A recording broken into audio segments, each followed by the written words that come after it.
Nesse vídeo, vamos ver como foram as questões de biologia da prova da FUVEST no ano de 1978, a segunda edição. Para essa edição, nós tivemos aqui um gabarito oficial, então se tivermos alguma questão que seja um pouco obscura, esquisita, pelo menos nós vamos ter qual foi a posição oficial da FUVEST para o gabarito daquela questão. Temos disponível no site apenas uma prova, apenas uma fase, nessa edição, que é essa prova aqui de conhecimentos gerais. Uma prova de 100 questões, das quais 15 foram de biologia. E apesar de ser um vídeo sobre biologia, seria um crime ignorar um poema de Manuel Bandeira. Um poema muito bonito, Satélite. Pausem o vídeo aí, deem uma lida, é muito bonito. E como eu sei que muitos não vão pausar para ler, eu vou obrigar vocês a lerem. Fim de tarde, no céu plúmbeo, a lua baça, paira, muito cosmograficamente satélite. Desmetaforizada, desmistificada, despojada do velho segredo de melancolia. Não é agora o golfão de cismas, o astro dos loucos e dos enamorados, mas tão somente satélite. Ah, lua deste fim de tarde, demissionária de atribuições românticas, sem show para as disponibilidades sentimentais. Fatigado de mais-valia, gosto de ti assim, coisa em si, satélite. Que poema lindo, né? Mas agora chega de poesia e vamos para a biologia. Começou aqui com a questão 76, com uma sequência de questões aqui bem básicas, né? Bem assim, biologia 101. Então, questão 76, a teoria da seleção natural foi proposta por ninguém mais, ninguém menos que Charles Darwin. Letra A. Os nomes Darwin, Lamarck e Mendel certamente já estão no repertório de pessoas que estudam, já tiveram um contato mínimo com biologia ali no ensino médio, até ensino fundamental já dá pra. Já ouviu falar de Darwin, né? É possível que Wassmann e Malthus sejam nomes que não soem familiares para quem só deu aquela estudada básica, então eu recomendo, né? Deem uma pesquisada aí em quem foram esses caras. Todos eles certamente fizeram contribuições importantes para a área do estudo da biologia, da evolução, da genética. Então, bem rapidamente aqui, quem foi August Weismann? Foi um biólogo alemão, classificado por ninguém mais ninguém menos que Ernst Mayr, o importante Ernst Mayr, como o segundo teórico evolucionista mais notável do século XIX, depois de apenas Charles Darwin, obviamente. Ele descobriu a barreira de Weismann. Esta barreira impede, ainda que não completamente, que as células somáticas passem informações para as células germinativas, portanto fundamental em termos conceituais para reforçar a teoria de seleção natural de Darwin. Então repara como é que todos eles se comunicam, né? Como é que todas essas ideias se relacionam e todas elas contribuem para a ideia de evolução por seleção natural. Então, a meiose foi descoberta e descrita pela primeira vez em 876, né, por Hertwig. O significado da meiose para reprodução e herança, no entanto, foi descrita pela primeira vez em 1890 por Wassmann, que observou que duas divisões celulares foram necessárias para transformar uma célula diploide em 4 células haploides, se os números de cromossomos tiverem. Os números de cromossomos tiveram que ser mantidos, enfim. Textos da Wikipedia. Ele também percebeu a importância, da influência do ambiente na variabilidade de espécies, assim como Darwin. Trabalhou ali com ouriços do mar. Sua teoria de germoplasma afirma que organismos multicelulares consistem de células germinais contendo informações hereditárias e células somáticas que realizam funções corporais comuns. As células germinativas são influenciadas não são, influenciadas nem por influências ambientais, nem por mudanças de aprendizagem ou morfológicas, que ocorrem durante a vida do organismo, e a informação é perdida depois de cada geração, ou seja, isso aqui ele está se contrapondo à ideia lá de uso e desuso e herança de características adquiridas de Lamarck. A ideia é que células germinativas contêm informações que passam a cada geração sem serem afetadas pela experiência e independentemente das células do corpo, passou a ser conhecida como a barreira Wassmann, e é frequentemente citada como colocando um ponto final na teoria de Lamarck de herança de características adquiridas. Lembrando que o próprio Darwin não tinha nada contra essa teoria de Lamarck, ele mesmo utilizou muito desse argumento aí em alguns outros livros dele para explicar alguns fenômenos, enfim. E Thomas Malthus? Quem foi Thomas Malthus? Foi um clérigo anglicano, economista e matemático, iluminista britânico. Só isso. Considerado o pai da demografia por sua teoria do controle do aumento populacional, conhecida como malthusianismo. Que currículo, né? Ele afirmava que, enquanto os meios de subsistência crescem em progressão aritmética, a população cresce em progressão geométrica, e a melhoria da humanidade seria impossível sem limites rígidos para a reprodução. Não estou aqui defendendo a teoria, não estou aqui dizendo se é bom ou ruim, estou apenas dizendo o que está escrito na Wikipédia sobre as ideias dele. Um tema super complexo. E é importante mencionar como as ideias de Thomas Malthus foram importantes para Darwin. Darwin lia muito e estudava muito essas ideias dele e utilizou muito desse arcabouço, dessas ideias dele de demografia e controle e aumento populacional, nas ideias dele sobre seleção natural. Questão 77. A bactéria é uma célula procarionte, um organismo procarionte, não possui envelope nuclear, carioteca.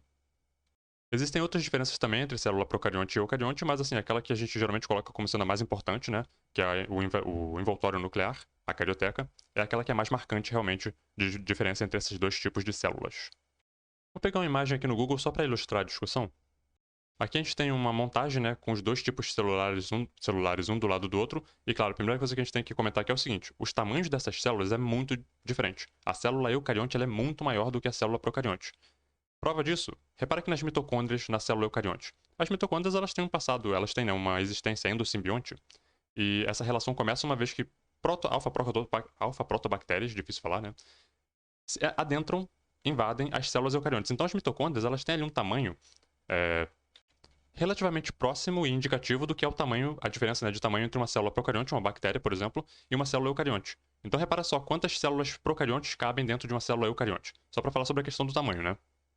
Certamente a questão do envoltório nuclear, certo? O DNA, o material genético condensado ali e armazenado dentro de um envoltório nuclear, uma membrana, certo? Que é a carioteca, que na célula procarionte vai estar ali ausente. É um pouco mais complicado do que isso, mas assim, em geral falando, a gente pode dizer que o material genético das células procariontes vai estar ali solto, entre aspas, no citoplasma e não envolvido por uma carioteca. Outro ponto também de importância são as organelas membranosas que estão ali na célula eucarionte. Então a gente vai ter ali complexo Golgiense, a gente vai ter retículos, certo? A gente vai ter, enfim, lisossomos, enfim. Que seriam aí mais uma diferença importante entre esses dois tipos celulares, marcantes, né? Questão 78, a gente teve o seguinte: os genes A e B, portanto, dois genes, estão situados em cromossomos diferentes. Então, por exemplo, o gene A está no cromossomo 1 e o gene B está no cromossomo 2. Eles não estão em cromossomos homólogos. Isso é importante. Na descendência dos cruzamentos entre indivíduos duplamente heterozigotos, Azão, Azinho, Bezão, Bezinho, quando você cruza dois indivíduos com esse genótipo duplamente heterozigoto, você vai observar o quê? Na prole, genótipos do tipo parental e recombinantes, pois os cromossomos não homólogos segregam independentemente, assim como disse Mendel. Embora ele não tenha usado o termo cromossomos. Ele usou o termo lá fatores, né, enfim. Mas a ideia de segregação independente começa lá com ele. Então eu cruzei aqui dois indivíduos duplamente heterozigotos para esses dois genes, e repara o que é que surge aqui na prole. A gente tem aqui genótipos parentais, Azãozinho, Bezão, Bezinho, na prole, certo? Mas a gente também vê ali outros genótipos, que a gente vai chamar de recombinantes. Por quê? Porque não são idênticos, não são iguais ao dos parentais. Houve ali recombinação, houve ali aquela segregação independente e essa mistura entre os possíveis genótipos que surgem na prole. Então na prole vai ter Azão, Azão, Bezão, Bezão, Azinho, Azinho, Bezinho, Bezinho, Azão, Azinho, Azinho, Bezão, Bezão, Azão, Azão, Bezinho, Bezinho, enfim. Vai ter ali toda uma diversidade de possíveis genótipos, certo? Alguns parentais, outros recombinantes. Todos eles surgem na prole. 79. O estudo de famílias em que ocorriam pessoas afetadas por uma determinada anomalia hereditária mostrou que os homens afetados, casados com mulheres normais, tinham sempre todas as filhas afetadas e todos os filhos normais. Isso aqui indica já que é uma herança relacionada a cromossomos sexuais, certo? Herança sexual de algum tipo. Essa anomalia condicionada por um gene. Então nós temos aqui homens afetados, mulheres normais. Todos os filhos normais, todas as filhas afetadas. Um padrão tipo de herança dominante ligado ao cromossomo X, como nós vamos ver agora no slide. Então lembrem que o homem era afetado, portanto ele tinha o alelo, a mulher era normal. Como se trata de um alelo mutante, né, que esse homem tinha, a gente vai assumir que ele é raro na população, então a gente vai assumir que essa mãe não tinha o alelo, ela não era portadora do alelo. Mas poderia essa herança ser recessiva? Vamos ver por que não poderia. Repara aqui, eu fiz um cruzamento aqui, considerando que fosse provocada, né, a condição para um alelo recessivo. Fiz um cruzamento aqui entre uma mulher que não porta o alelo e um homem que possui o alelo. Repara que na prole você vai ter ali todas as filhas portadoras do alelo, mas como ele é recessivo e elas têm o alelo dominante, elas não expressam a característica. E nenhum dos filhos foi afetado. Lá na questão dizia que todas as filhas eram afetadas, aqui nenhuma delas foi, então aqui já não funcionaria. Mas então, beleza, vamos tentar aqui fazer esse cruzamento considerando ainda um alelo recessivo com uma mãe portadora do alelo. Repara aqui que metade das filhas expressariam a característica, mas metade dos filhos também expressaria. Lá a questão dizia que todas as filhas tinham, então aqui só metade teve, já está errado. E aqui metade dos filhos ainda teve também. Lá dizia que nenhum dos filhos era afetado, portanto isso aqui não poderia ser. Por outro lado, quando a gente considera uma herança de X dominante, mesmo considerando uma mãe não portadora, como é o caso que a gente fez lá na questão, porque é um alelo mutante, né? A gente assume que pouquíssimas pessoas na população vai ter esse alelo. Quando a gente faz o cruzamento entre um homem que possui o alelo X dominante e uma mulher que não possui o alelo, repare que todas as filhas expressam a característica. Por quê? Porque o pai, via de regra, passa o X para a filha. Como o X dele é dominante, todas as filhas dele terão o alelo e expressarão a característica por ser dominante. Como o pai, via de regra, passa o Y para o filho, e nenhum dos filhos então vai receber esse X dominante, porque a mãe não tem nenhum para passar, e do pai ele vai receber, via de regra, o Y, né? Então nenhum dos filhos expressaria a característica. Portanto, isso aqui funciona com a lógica que a questão apresentou pra gente. Portanto, X dominante. Um pai portador, uma mãe não portadora. Questão 80, assinale a alternativa correta. A letra A diz o seguinte: espécies distintas normalmente não se intercruzam e, quando o fazem, frequentemente produzem híbridos inviáveis ou estéreis. Isso aqui está correto. Então, se você tivesse certeza disso aqui, você nem precisaria ler as outras, porque a letra A está 100% correta. Mas eu sempre recomendo que se leiam outras alternativas também, né? Porque, enfim, o nosso cérebro às vezes pregam peças na gente, né? Repare que a letra C falou o seguinte: as raças se originam sem que haja isolamento geográfico entre as populações. O que é uma raça? Uma raça é uma variedade dentro de uma espécie. Então você tem variedades de tipo de cachorro. A mesma raça, a mesma espécie, certo? Você vai ter diferentes raças, que são ali variedades. Claro que o cachorro é um exemplo diferente porque ali foi uma domesticação, né? Uma seleção artificial. Mas na natureza também é possível surgirem variedades de uma mesma espécie em um mesmo ambiente. O conceito de especiação simpátrica é aquele onde a especiação acontece no mesmo ambiente sem que haja barreira geográfica dividindo, separando uma população. Por exemplo, por algum tipo de barreira comportamental, por exemplo. Eu até usei esse exemplo no primeiro vídeo aqui da série. Imagina que uma população que habita um ambiente muito vasto, né, muito extenso, alguns indivíduos passam a ficar mais na sombra, outros mais no sol, alguns mais próximos da água, outros num local mais seco, e começa a haver ali uma preferência por reprodução com aqueles que estão mais próximos de você. Então, se você está na sombra, você vai começar a reproduzir apenas com quem está ali na sombra também, junto com você. Continua sendo a mesma espécie, você continua sendo da mesma espécie que aquele que está lá no sol. Mas você não quer ir lá no sol para reproduzir com aquele lá, né? Então você acaba tendo ali uma preferência reprodutiva com quem está próximo numa mesma condição. Repara que o isolamento aqui foi comportamental, não geográfico. Ao longo do tempo, pode ir surgindo o quê? Pode ir se acumulando diferença genética entre essas subpopulações que vão surgindo naquele ambiente, sem que haja isolamento geográfico. E de fato se observa isso na natureza. Então a especiação simpátrica nada mais é do que isso. Claro que existem etapas, né? E uma das etapas para a especiação, sem dúvida, seria o surgimento de subpopulações, subespécies, né? A gente poderia colocar aqui variedades, raças. Então, tecnicamente, essa letra C poderia estar certa. Eu iria redigir ela da seguinte maneira: as raças se originam sem que haja necessariamente isolamento geográfico entre populações. Claro que aqui a gente vai ter que entrar na discussão sobre raças, né? Eu não quero entrar nisso, só estou colocando assim o conceito. Eu quis trazer para essa discussão a questão da especiação simpátrica, onde sim, por isolamento, digamos, não necessariamente geográfico, pode sim surgir diferenciação dentro de uma população de uma mesma espécie, surgindo ali subpopulações. Mas o gabarito oficial foi a letra A e a letra A, por estar correta, ok. Questão 81. Amora, cebola, chuchu, cenoura, de emprego frequente em nossa alimentação, são na ordem bons exemplos de... Bom, a amora é uma infrutescência e não um fruto, cuidado com isso, né? Cebola, um bulbo, um caule, né? Chuchu, um fruto, e cenoura, uma raiz. Então a letra D está correta. Cuidado com essa questão da infrutescência, né? O fruto é aquele individual, né? Uma estrutura envolvendo ali uma semente, ou várias. A infrutescência é derivada de uma inflorescência, são várias flores, vários carpelos, né? Enfim, é uma estrutura múltipla. Então a amora, o morango, que é um pseudofruto, né? Tem vários frutos ali naquela estrutura, espiga de milho, um cacho de uva, enfim, eu tô tentando lembrar aqui alguns exemplos, mas acho que os que eu dei já são suficientes. Cuidado com isso. Questão 82 é uma questão muito 1978. O xaxim, muito usado na fabricação de vasos e suportes para plantas, nada mais é do que...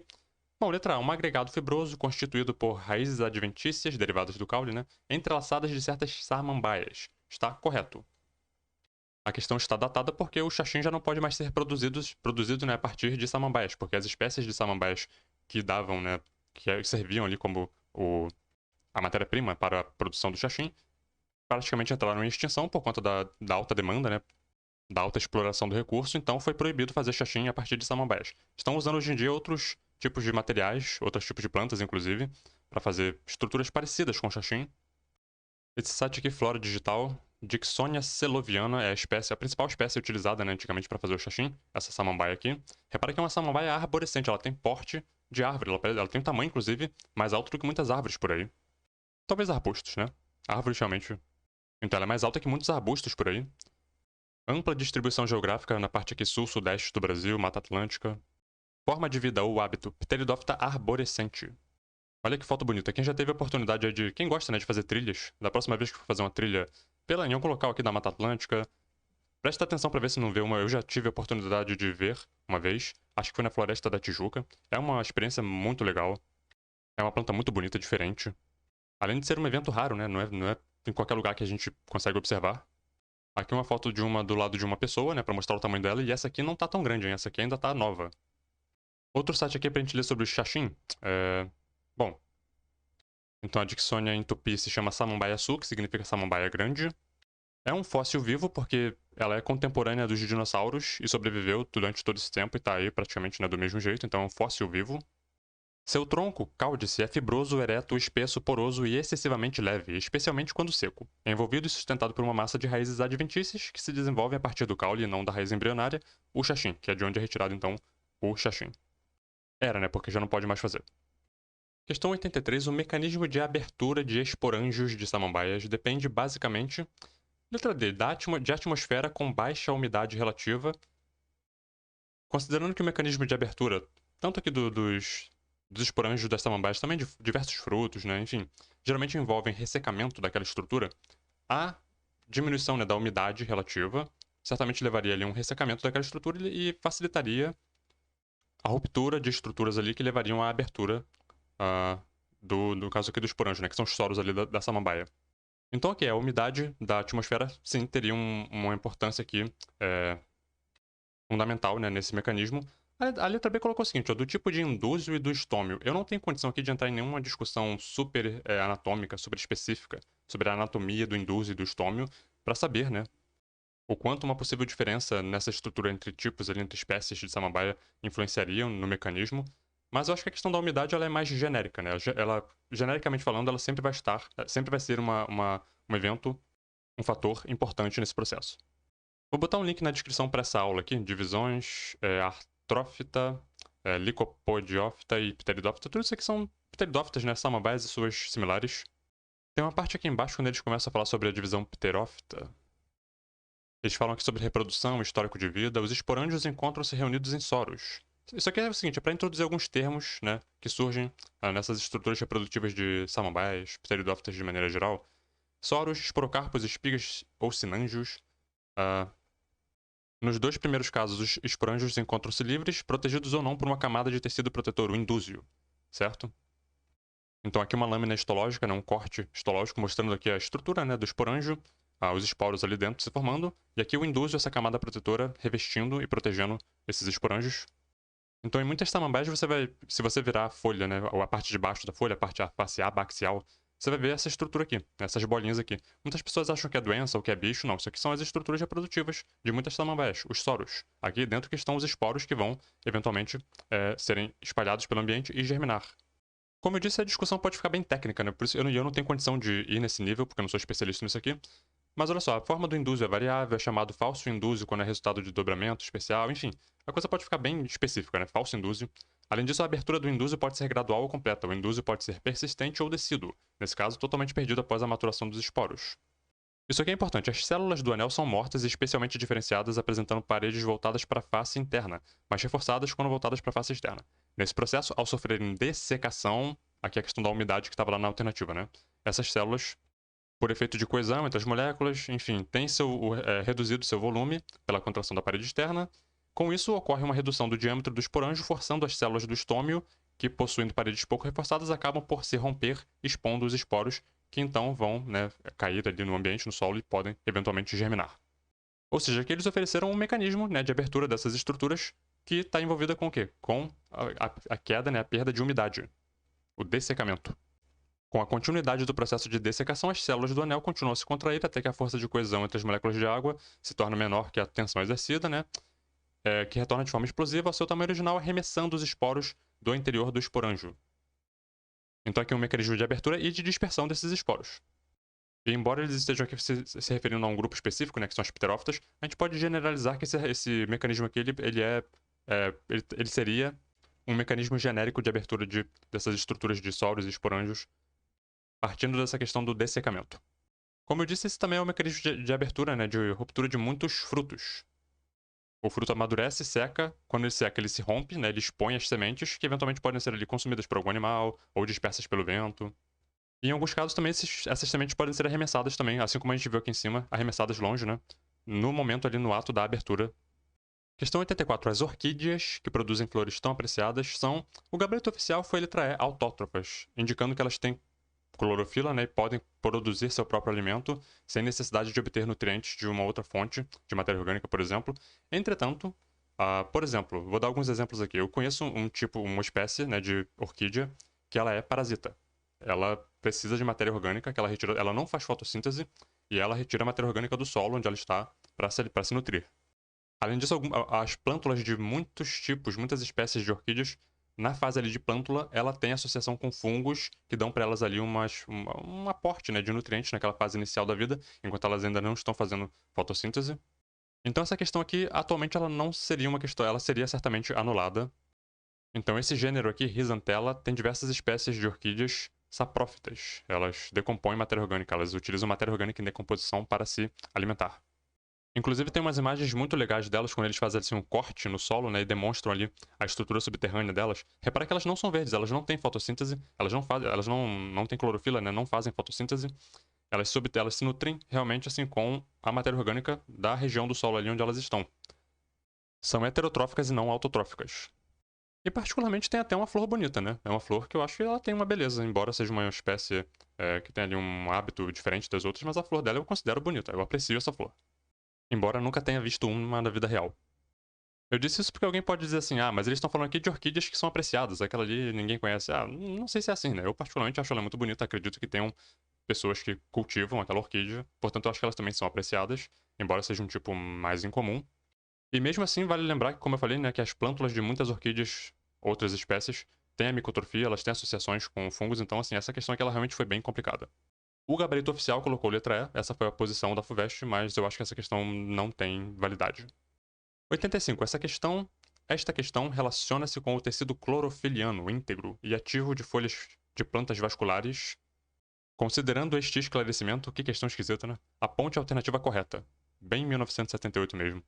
Bom, aqui a gente vai pensar no seguinte: o cloroplasto encerra condições para que toda a fotossíntese ocorra nele. Todas as fases da fotossíntese, vocês vão lembrar aí da fase clara, fase escura, né? Vocês vão lembrar aí das relações de luz, né? Quebra de água, fotólise da água, gerando ali ATP, tilacoides, né? Depois o ciclo de Calvin, que é a fase química, fase escura, lá no estroma. Tudo isso acontece no cloroplasto. Então, assim, sim, eles escreveram aqui de uma maneira meio esquisita, meio 1978, mas basicamente está correto. Tudo que acontece de fotossíntese acontece no cloroplasto. A letra A diz o seguinte: as enzimas relacionadas com a redução de CO2, isso aqui é o ciclo de Calvin, né? Que acontece lá no estroma. Diz aqui que estão presentes nas lamelas do cloroplasto. Lamelas, eles estão querendo dizer que são os tilacoides. É um termo menos usado, mas tá falando dos tilacoides. Não, é no estroma. A B falou que existe proporcionalidade entre teor de clorofila do tecido e o rendimento de fotossíntese. Isso aqui parece fazer sentido, né? Parece fazer todo sentido. Se a clorofila é responsável no final das contas, né, pela fotossíntese, quanto mais clorofila, mais fotossíntese, certo? Na verdade, não é bem assim. Vou dar um exemplo aqui meio tosco, mas imagina você uma célula que tem bastante clorofila, muita clorofila, mas ela está sombreada. E uma outra célula que tem um pouquinho menos de clorofila, mas que está pegando sol pleno. Qual das duas vai estar fazendo mais fotossíntese? Provavelmente a que está pegando mais sol, né? Embora tenha um pouquinho menos de clorofila. Portanto, assim, essa relação, a gente não pode fazer essa generalização de forma concreta. Não necessariamente quem tem mais clorofila vai estar fazendo mais fotossíntese. A letra D falou que a presença alternativa das clorofilas A ou B permite que ocorra a fotossíntese. A clorofila A ela é fundamental, sem ela não existe fotossíntese. Outras clorofilas, como por exemplo B, C, D, E, F, G, H, nem sei quantas tem, elas aumentam a faixa de absorção de luz da clorofila A. Então a A, por exemplo, ela está ali entre o violeta e o vermelho. A B, por exemplo, ela pega desde o azul até o laranja. Confiram aí depois, mas eu acho que é mais ou menos isso. Então, assim, qual é a função da B? Ela amplia a faixa dentro do espectro, né, de luz de absorção da clorofila. Outros tipos de clorofila, inclusive, vão até o infravermelho, eles absorvem até na faixa do infravermelho. Então a função deles é essa, é ampliar o espectro, a faixa de absorção de luz da clorofila. Mas a ela é fundamental, então sem A não haveria fotossíntese, portanto não é uma alternativa, não é A ou B, é A mais alguém. Lembrando que eu fiz essa discussão pensando aqui no tema da questão que são plantas vasculares, a fotossíntese está presente em diversos outros organismos, cianobactérias, né, algas, enfim. E existe uma imensidão de formas de fotossíntese, mas as questões objetivas geralmente elas pegam, né, uma parte da realidade e focam naquilo ali. Se a gente for pensar em exceções, sim, sempre vai ter uma exceção a qualquer regra em biologia. A letra E falou que o composto que se combina com o CO2 na fotossíntese é o ácido 3-fosfoglicérico. De novo, aqui a gente está falando do ciclo de Calvin, né? E não, o que se combina ao CO2 não é o ácido 3-fosfoglicérico, é ribulose 1,5-bifosfato. O ácido 3-fosfoglicérico é um intermediário desse ciclo. Então aqui está o ciclo de Calvin. Repara que a ribulose 1,5-bifosfato interage ali com o CO2. Quem surge aqui? 3-fosfoglicerato, ácido 3-fosfoglicérico, né? Enfim, eventualmente ele tem ali gasto de ATP, forma-se ali um 3-bifosfoglicerato, formação ali de consumo de um NADH, né? Formando ali 3-fosfato de gliceraldeído 3-fosfato, né? Que, se você reparar, é uma molécula de 3 carbonos. Isso aqui é meia glicose. Se você conseguisse 2 desses aqui, você teria uma glicose. Claro, através de reações químicas complexas. Mas o ciclo de Calvin, ele também recicla um pouco desse material aqui que sobra. Ele forma uma glicose, mas uma parte disso aqui volta, ele regenera essa forma aqui, ribulose 5-fosfato, né? Para poder dar continuidade ao ciclo. O ciclo de Calvin, ele tem essa complexidade, é importante dar uma lida, né?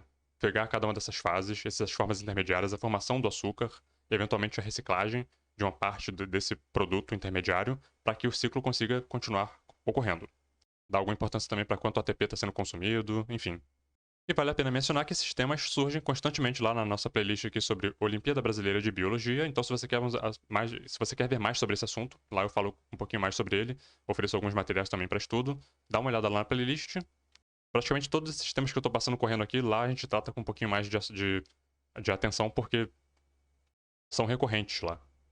86. O escorbuto era uma doença comum nas longas viagens marítimas nos séculos passados. Caracteriza-se por hemorragias nas mucosas, sob a pele e nas articulações. Seu aparecimento é decorrente da falta de vitamina C, ok? O escorbuto é relacionado a uma hipovitaminose relacionada à vitamina C. Agora, olha que interessante. Alternativa A, vitamina A. B, vitamina B. C, vitamina C. D, vitamina D. Letra E, vitamina K. Imagina uma pessoa que está participando da prova, não tem certeza do gabarito, não sabe que o escorbuto está relacionado à vitamina C, e ela vê que a única alternativa que não teve nessa, digamos, que não combinou a letra da alternativa com a letra da vitamina foi a letra E, foi a alternativa E, né? Que ali colocaram K, não sei porquê. Provavelmente pode ter sido uma forma, uma espécie, né, enfim. Tentaram fazer uma pegadinha aqui para pegar, né, aquele pessoal desprevenido que não tá seguro do gabarito. Porque realmente, né, é uma coisa que chama atenção. Por que na letra E eles não colocaram vitamina E, tocoferol?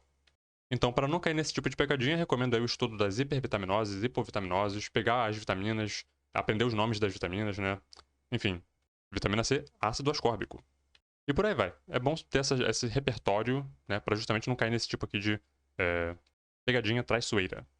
87, o esquema abaixo, essa figura aqui, representa o ciclo de vida de um invertebrado. Este animal pertence à classe Hydrozoa do filo Cnidaria. A gente nota aqui, né, as medusas, um pólipo, né, as medusas livre-natantes, a famosa água-viva, né, a gente chama de água-viva, né.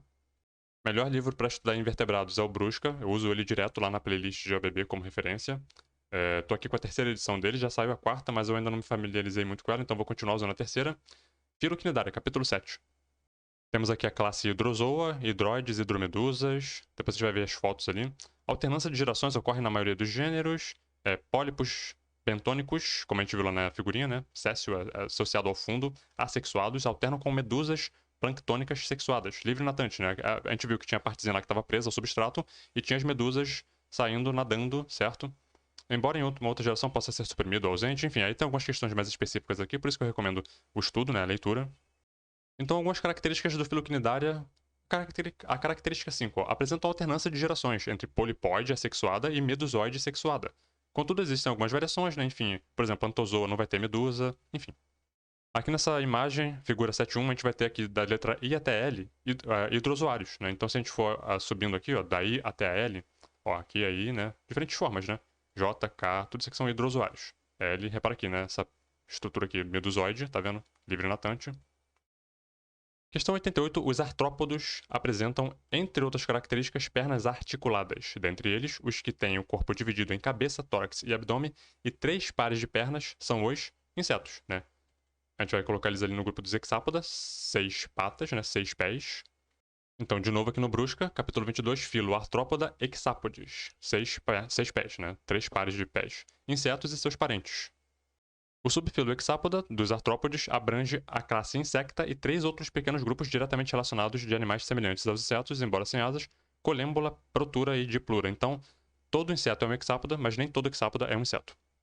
Diversas características aqui de hexápodas, né? Temos ali plano corpóreo bem definido, cabeça, tórax, 3 segmentos e abdômen com 11 segmentos, 3 pares de pernas, isso aqui é super importante, né? 3 pares de pernas torácicas, um único par de antenas, 3 conjuntos de peças bucais, enfim, trocas de gasosas, né? Aéreas formadas por traqueia e espiráculos, tubos de Malpighi, como a gente viu também no último vídeo aqui. Bom, crustáceos a gente vai ter ali, dentre os crustáceos a gente vai ter os decápoda, né, com 10 patas, miriápodas, muitas patas mesmo, aracnídeos, escorpiões, né, a gente vai ter ali 8 patas, né, 4 pares de pata. Questão 89. A figura abaixo é uma ilustração esquemática do coração D. A pessoa olhou para a figura e viu aqui, né, um coração tetracavitário, com separação completa entre os ventrículos, não tem ali comunicação entre os sangues, né, sangue arterial e sangue venoso. Então isso aqui pode ser um coração tanto de uma ave quanto de um mamífero. A pessoa viu que a letra A era ave, né? Muita gente talvez tenha marcado logo ave aqui, né? Nem olhou as outras alternativas. Entretanto, a letra A tinha aqui mamífero. Então, opa, tem alguma coisa estranha aqui, não é? Se pela estrutura geral, assim, genericamente falando, tanto poderia ser um coração de ave quanto de mamífero, e tem as duas alternativas, tem alguma coisa aqui que a gente deixou escapar. Quando a gente olha para um coração esquemático assim, você está olhando de frente para ele, né? Como se o organismo estivesse de frente para você. Então o lado esquerdo é para cá, o lado direito é para cá. Se você reparar bem, um olhar mais atento veria que a aorta está vindo para o lado esquerdo, certo? Que é a nossa direita, né? De quem está olhando. A aorta para a esquerda é de mamífero. Se viesse para a direita, seria de ave. Isso raramente é cobrado em questões, né? Deve ter pegado muita gente, deve ter puxado o tapete de muita gente. Mas é uma coisinha interessante de ter no repertório, né? Então, assim, leiam sobre isso, eu vou colocar alguns links na descrição, leiam sobre isso, assimilem isso e tenham isso no repertório. Eu ia mostrar um site aqui agora, mas o link não abriu, então eu vou colocar, assim, alguns links na descrição sobre isso, porque se um não abrir, né, pelo menos teria outros. Vou colocar um link para esse aqui e para um outro site também que eu vou mostrar depois. Esse texto aqui é super interessante, planejativo, fala aqui sobre dinossauros, aves, né? Tem uma parte aqui que ele fala sobre o coração, quer ver? Então, o sistema circulatório das aves, semelhantes a nós, mamíferos, né? As aves têm um coração com 2 átrios, 2 ventrículos, mas com uma diferença, que é a posição da aorta. Repara que eles só espelharam aqui a imagem, né? Mas é pra pessoa ter essa noção de que, no caso dos mamíferos, aqui do lado direito, né? A aorta está indo pra esquerda, lembrando que você está olhando de frente pro coração, né? Enquanto que nas aves o arco aórtico está indo pro lado oposto, direito, no caso. Esse outro site que também é bem legal, tem um textinho bem legal aqui falando sobre sauropsida versus teropsida, grupos ancestrais, né, que deram origem a aves, répteis e mamíferos também. E aqui tá aqui a imagem, né, do coração, que eu achei interessante também. A aorta, né, para a esquerda, no caso dos mamíferos, e para a direita, no caso das aves. Eles comentam aqui, né, sobre essa questão anatômica, né. Goldrich, um estudioso ali, ele encontrou essa dicotomia anatômica entre répteis, especialmente falando dos grupos ancestrais, né, que lá atrás estavam dando origem aos grupos atualmente existentes, né, que são descendentes desses grupos primitivos. Essa característica surge lá atrás e se perpetua entre as linhagens descendentes. Eventualmente surgem ali os grupos, né, sauropsida, que significa talvez, né, face de réptil, né, de lagarto, sei lá, e os teropsidas, face, né, rosto de besta, enfim. É difícil traduzir literalmente. Enfim. Então, partindo desses grupos ancestrais, todos os descendentes, né, desses sauropsidas, que inclui aves e répteis atualmente existentes, né, têm, né, a aorta voltada para a direita, o arco aórtico para a direita. Enquanto que os que estão classificados em sinapsida, que inclui aí os mamíferos, né, seria para a esquerda, e tudo isso herdado de uma característica ancestral lá de trás. Característica teropsida. And finally, questão 90, já estou me aquecendo aqui para a prova de inglês. Uma área muito grande foi reflorestada com pinheiro do Paraná. Depois de alguns anos, quando as árvores formaram pinhas, né, e as sementes caíram ao solo, houve um aumento do número de certos animais que até então ocorriam em pequeno número.